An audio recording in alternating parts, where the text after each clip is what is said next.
ফের বিষধর সাপের কামড়ে মৃত্যু এক মহিলার। ফের বিষধর সাপের কামড়ে মৃত্যু হলো এক মহিলার। ঘটনা বাঁকুড়ার জয়পুর থানার ধারিসায়ের গ্রামে। পুলিশ জানিয়েছে মৃতার নাম সারথী মল্লিক। পুতুলপুর থানার পুলিশ দেহটি ময়নাতদন্তের জন্য বিষ্ণুপুর জেলা হাসপাতালে পাঠায়। স্থানীয় সূত্রে জানা গিয়েছে বাঁকুড়ার ধারিসায়ের গ্রামের গৃহবধূ সারথী মল্লিক অন্যান্য দিনের মতো আজ সকালে ঘুম থেকে উঠে মন্দিরে গোবর নেতা দেওয়ার কাজ করছিলেন।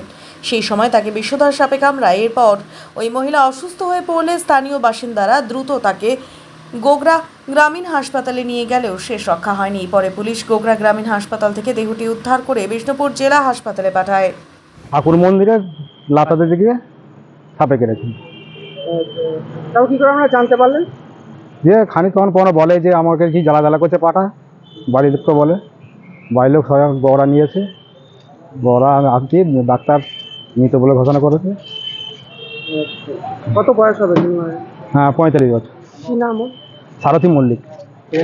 ঘটনাটা হচ্ছে সকালবেলা ঘুম থেকে উঠে বাসি কাপড় জামা ধুয়ে হচ্ছে তুলসী মন্দির ধোয়া মোছা করছিল।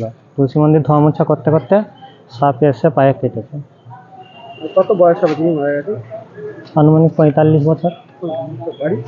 বাড়ি বাড়ি ধাইসাইয়ের। ধারি সাহেব। হুম কোথায় কাজ করছিল সেই সময় সাপে কামড়ে? তুলসী মন্দিরটা ধোয়া মোছা করছিল, করতে করতে সাপে কেটেছে। কি করছিল? তুলসী মন্দির ধোয়া মোছা করছিল, হ্যাঁ। করতে করতে সাপ এসে পায়ে কেটেছে। তারপর আপনারা কোথায় নিয়ে যাবেন?